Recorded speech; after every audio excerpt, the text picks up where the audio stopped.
Hello. I thought I would do this video, but rather than have it chopped up into lots of pieces, I'll do it as a live. So if you're watching this on Instagram, you're watching it in the right place. If you're watching this on Facebook, then you're also watching it in the right place because I've probably downloaded it and uploaded it into Facebook. And of course, if you are part of my YouTube channel, then I shall make sure that you can see it there too. So Tuesday is a day that I talk a lot about tips, Tuesday tips, and I encourage the Vibers or the Vibe Tribe, otherwise known as people who are on my email list, in my Facebook community. And you know what? Generally, they're all good round people. They are highly vibrational. They are beautiful people. They are some of the nicest people to me on social media. It has to be said.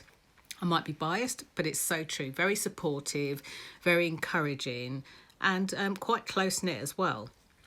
So I decided that I would do this tip at this time of day, and here's why. I quite often talk about great ways to start your day. I talk about how to set yourself up when you first get up. And one of the hardest things, I think, when people are trying to get into the flow of having a great start to the day is actually what they do the night before. So in no particular order, I'm going to share a couple of things that I found personally useful, that I know clients have found useful, and even over the years, friends have found useful. And what I do want to say is I want to kind of give the spoiler alert that it's not about what you do, it's about the results that it brings.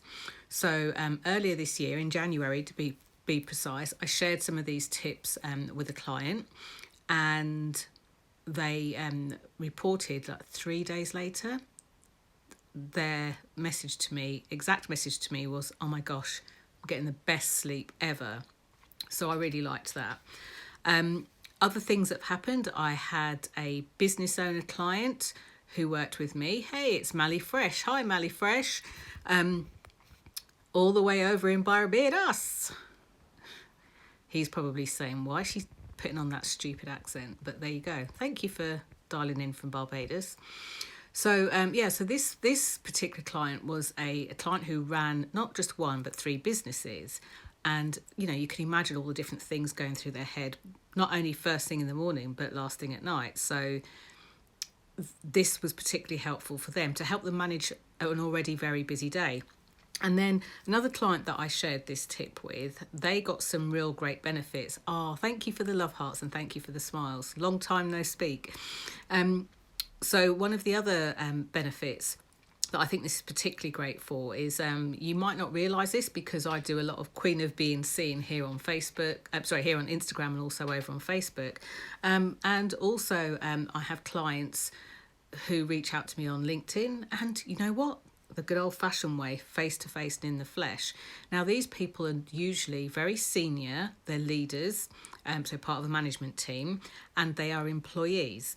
So anyone from, I've got a couple of chief exec clients, managing director clients, COOs, chief operating officer.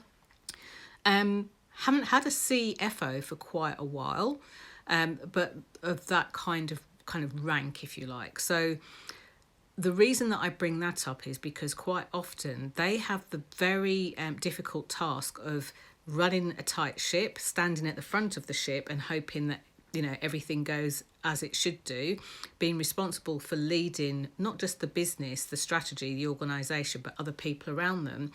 And then when they need to sound, you know, off somebody else, like who do they speak to?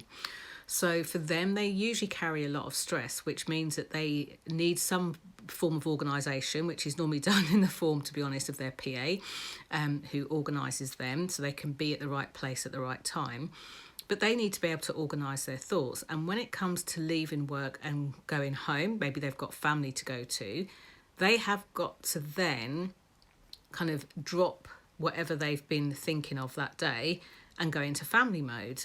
Because they usually want to see their kids off to bed, have a chat with their kids if they're a bit older, and have some sort of remnants of a life. So here are some of the tips that I would share. So first tip is have some sort of process to be able to start winding down in the evening. One of the things that I find is that for many business owners and also for many of you in a corporate setting, it's part of your job to think a lot, to keep mulling things around, to find solutions, to get stuff done. And sometimes that continues when you get home. You know, you're trying to have dinner and speak to a partner and you're still mulling over the stuff from the day. So have a point in time, and preferably the same point in time, where you say enough. So at the moment I'm working on a project and it's taken a lot of my time. I wouldn't work like this or advocate anyone to work like this all the time. I mean, you can hear it in my throat, but I'm doing the work, putting in the hours. But I say to myself, when it gets to about 9 o'clock, I need to stop. I need to look at winding down. By putting 9 o'clock in my head, in my diary, on my calendar, it means that it gives me a hard finish, a time when I can say enough. And if I'm with family or friends, that's going to really infringe on a lot of their time as well.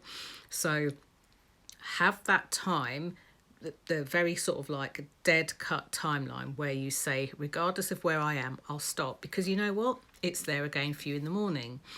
And if you find that you are going past that time very frequently and then waking up extra early to try and make more time, then as much as you might think you are, you're not handling your stress levels really well. You're not handling your own organisation very well, or your timelines very well. Now, as a visibility specialist, you might think, why is this so important?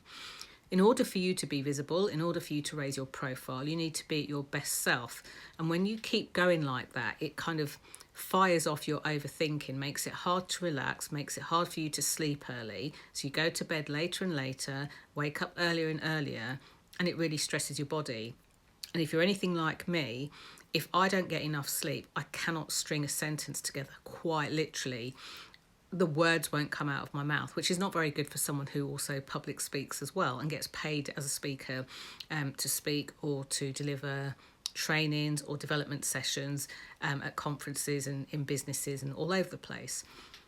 So it's something to really, really look after. I'm going to have a sip of my now lukewarm Rooibos tea. Didn't mean to slurp at the end of that, but I did.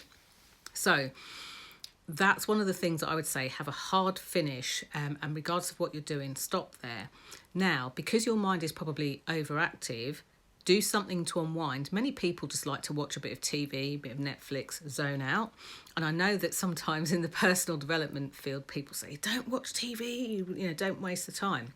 Well, don't watch a webinar or something educational that will get you thinking, but perhaps read a book. How many times, I know this certainly works for me, how many books I want to get through, I want to read. Open that book, promise yourself to read at least 5 pages of it and see where you go from there.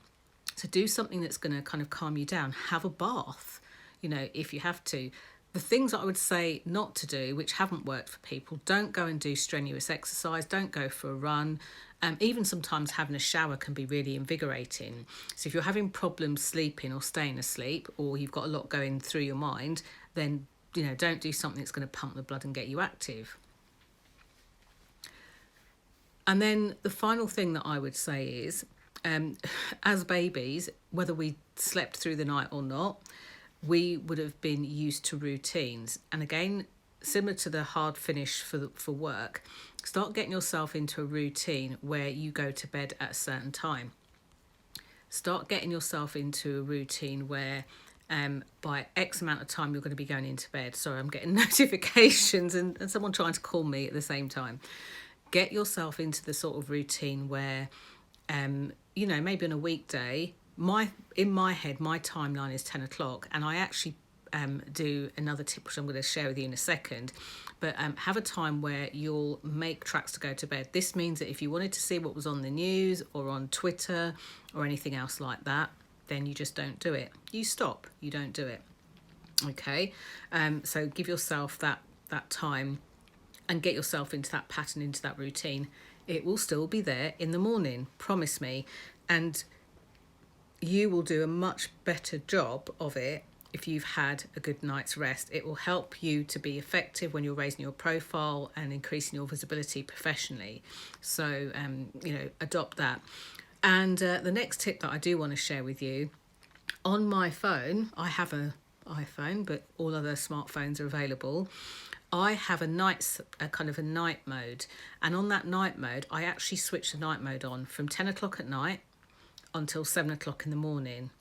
And anyone that works with me, any of my clients know, they get it in their contracts that, and I actually tell them that, because it's good to tell them that too, that if for whatever reason they call me in between those times, they definitely will not receive a response. In fact, for many of my clients, I give them like a 9 till 6 o'clock time where they can call me, and any time outside of those hours, I will endeavour to get back to them. But I won't pick up the phone at 10 o'clock at night unless it's an absolute emergency. And with the kind of work that I do, it's very rarely that it's that kind of an emergency that I would need to pick up the phone during those night hours anyway. So, do that with your phone, and that will help to be able to kind of like control your time. Now, having some sort of nighttime routine will actually have a really great knock-on effect for A, you getting a good night's sleep, B, getting lots of rest, and C, taking care of your body. That will then have a great knock-on effect the next morning when you wake up. Your first feelings when you open your eyes won't be of stress or worry or panic. You will be sufficiently rested, and you'll be able to take on, the world in whichever way that you want to. So do get used to doing stuff like that. Do get used to putting in a routine. And wherever you're watching this video, if you've got other favourites that you like to put in there, then why not drop it in the comments below this video? I can't wait to see what you share. But for now, I'm going to get ready myself to wind down for the evening. Read a book, go to bed, maybe have a bath as well. Okay, bye for now.